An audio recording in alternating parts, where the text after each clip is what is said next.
Good morning, Joe. Good morning, Yvonne.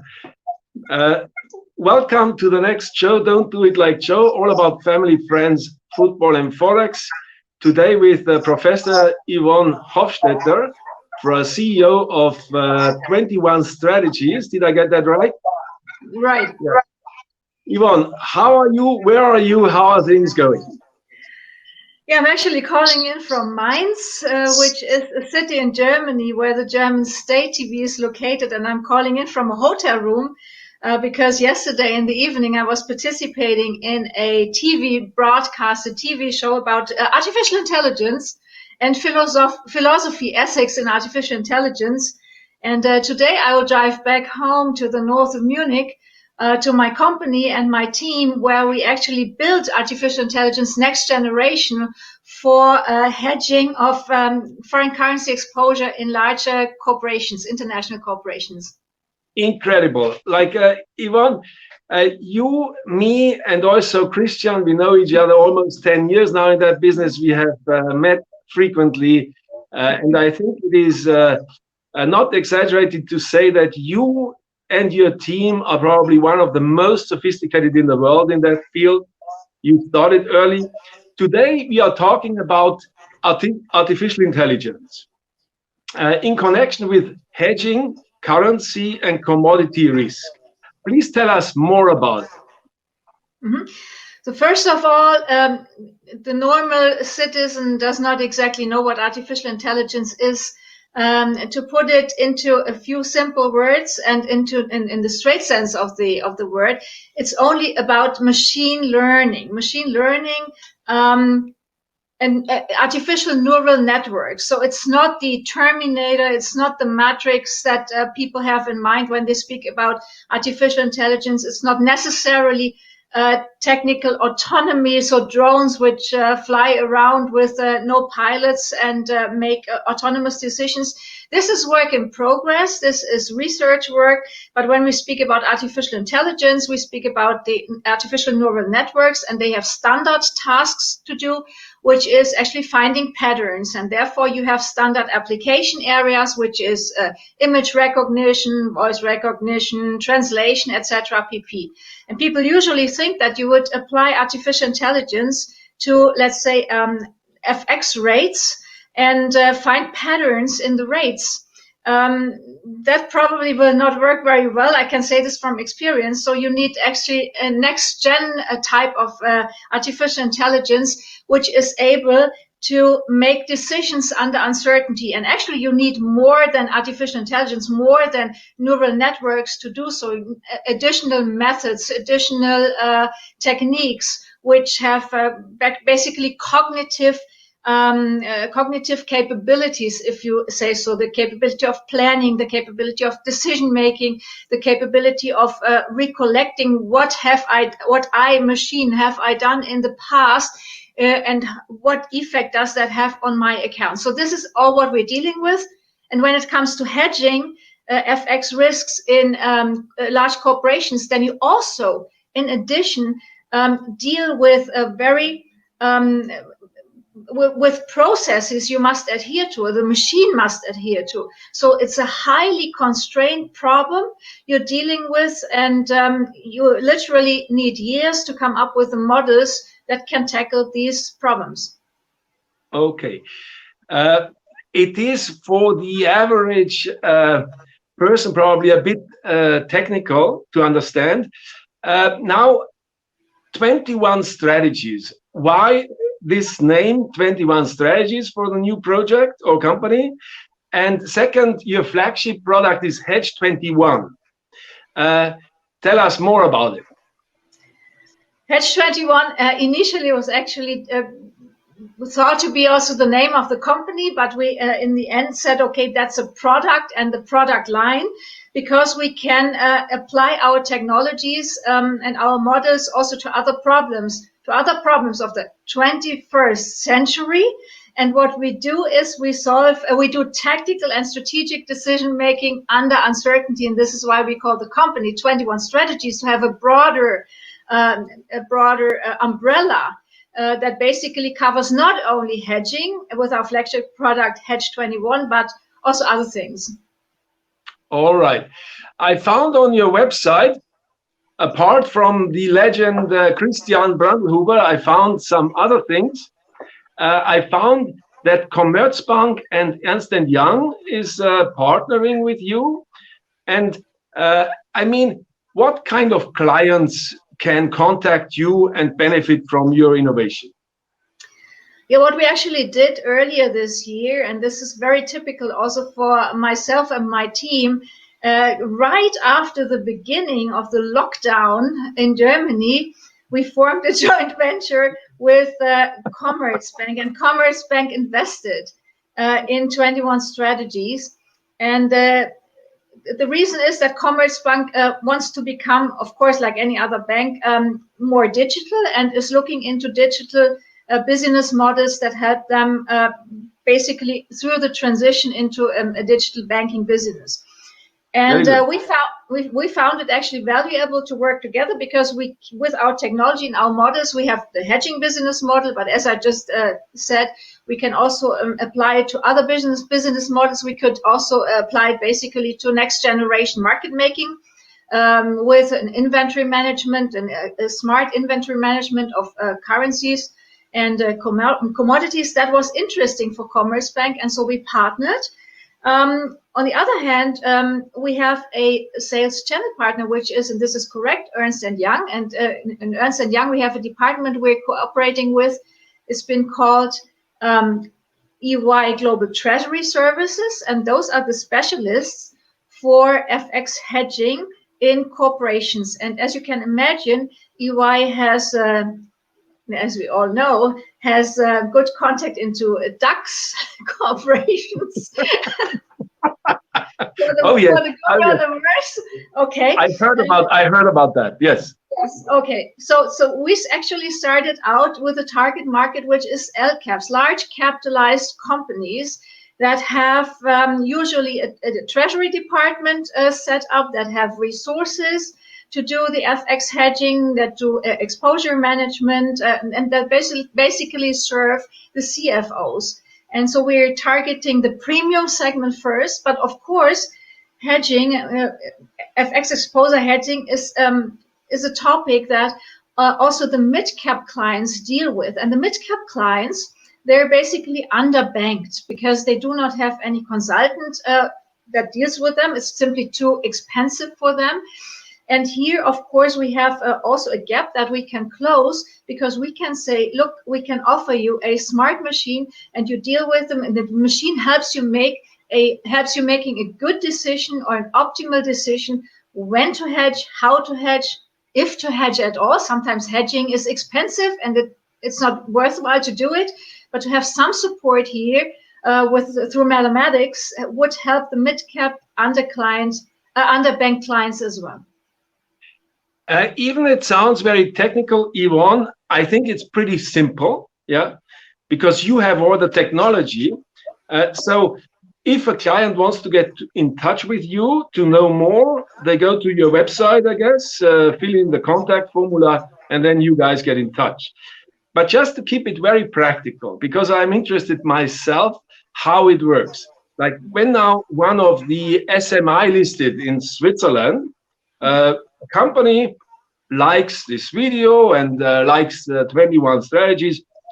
Okay, so how specifically can I benefit from this innovation? How?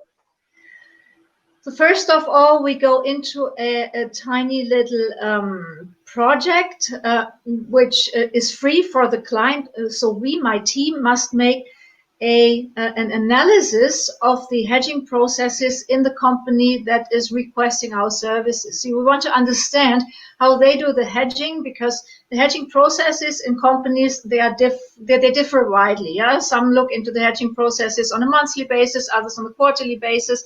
Some have exposure every day, which needs to be handled. So we look into the processes. Then I go back with the insights into the processes to the DevOps department, to my development department. And my development department then takes an artificial intelligence, a cognitive machine, a virtual assistant, as we call it, so a Hedge 21 virtual assistant, and trains it to the process of the company. So this is a training process which we have in mind. We know artificial intelligence needs to be trained on data. Here it works a little bit differently, but it also needs to be trained on the process of the client's hedging. So then we have basically a virtual employee, if you like, yeah, a virtual employee for this company, which does the work in the end. And basically, what we do then is we turn this virtual agent, this virtual employee on, and then happens the following. We have the system basically consists of two components. The one is this decision-making virtual employee, this virtual assistant, and the other component is, of course, the situation that is in the external situation, the market situation. What's the market? Okay, so it needs to know what's going on the market, and therefore we have actually two big components in the system. The one is a situation and analysis of the market. Imagine you're dealing with, or you have to do with a weather forecast. Basically, something like this happens in the system. It makes, in quotation marks, not really it plays scenarios. So it has, like the weather forecast, it has a model that basically has a look at the market and sees where the market could go with which probability. And you come up with basically hundreds, thousands of different scenarios, how the market could develop and where the probability distribution is.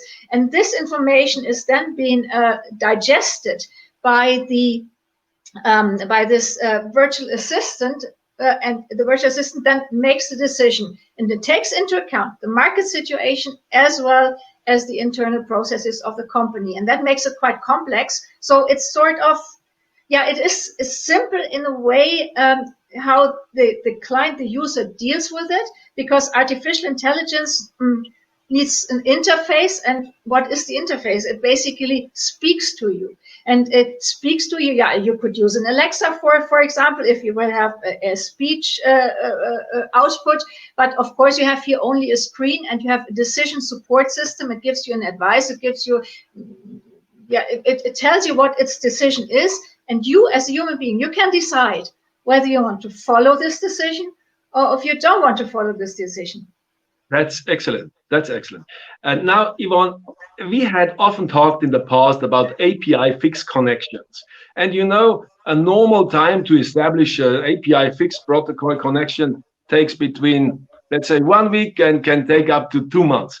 Now, this product, now what you offer for companies to optimize their hedging, from the first contact, when all goes perfect, until the company is up and running, how long do you calculate the time?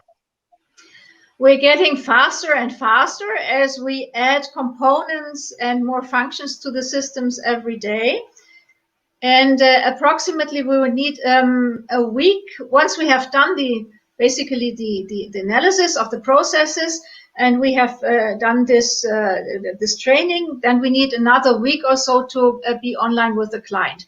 But that does not mean that the client is connected to an execution platform. So the execution we deliberately do not automate. We could, yeah, anytime. But we want to give the client the control over the system, and the client shall make the decision whether he wants to basically follow the machine or not. Fantastic. So basically that does mean when a client in Switzerland likes his Julius Baer or Kantonalbank or UBS or whoever bank, he can execute there his trade, what you recommend. Right. It's right. Completely volunteer. Oh, perfect. Okay.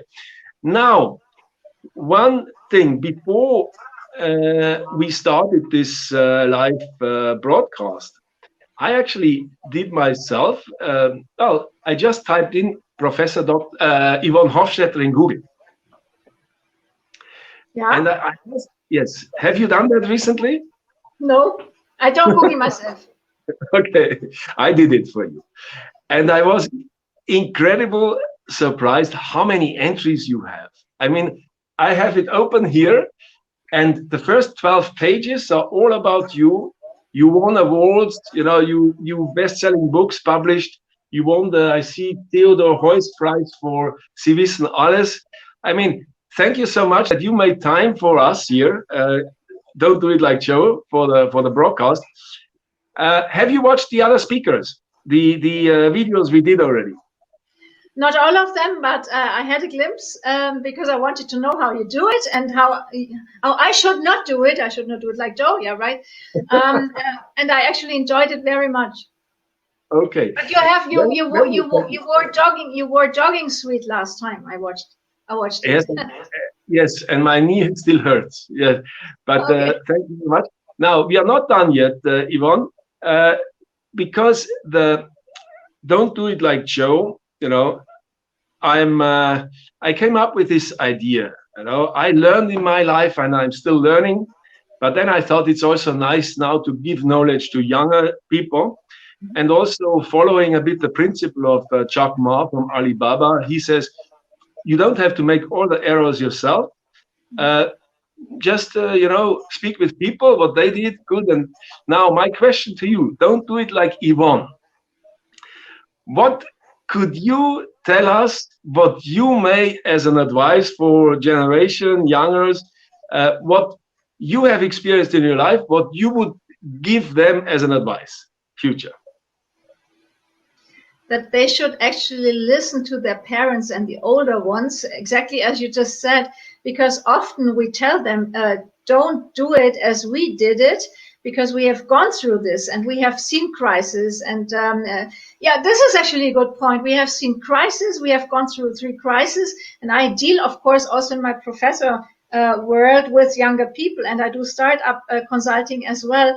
And there I see that they are shocked. The young people are shocked and stunned that something like a crisis can occur. And what I would tell them is, be calm, stay calm. Every crisis passes by, and there will be other crises you will undergo. Life is not linear. Life is complex and dynamic. Stay calm. Don't panic. Yeah, this is what I actually would tell them. Very good. How is your future planned, Yvonne? More going into more books, writing more books, or focusing now 100% on 21 strategies, or doing more speaking on TV? What's in the pipeline? The first priority is 21 strategies, of course. So I serve my team. I want to be there, and I must be there for my team and also for my investors, of course, and the clients, of course. First of all, the clients. But secondly, I will not let loose the scientific research. I have very much fun with it and actually have really a 7-day week, because on the weekends often I'm involved with my research tasks, and I will keep on going with my teaching and the lectures and the classes. But nevertheless, first priority is 21 strategies. Okay, fantastic. So, Yvonne, I think you have a lot of things to do after last night's TV presentation. Now you made time for us in the broadcast. I highly, highly appreciate that. Magnifique, really fantastic. So thank you very much. I wish you a very good trip back to Bavaria. Please send my regards to your team, and let's stay in touch. Let's stay in touch. I thank you, Joe. Take care. Okay. Stay well. Bye-bye. Have a great weekend. Bye-bye. Cheers. Bye-bye, you too. Bye. Cheers.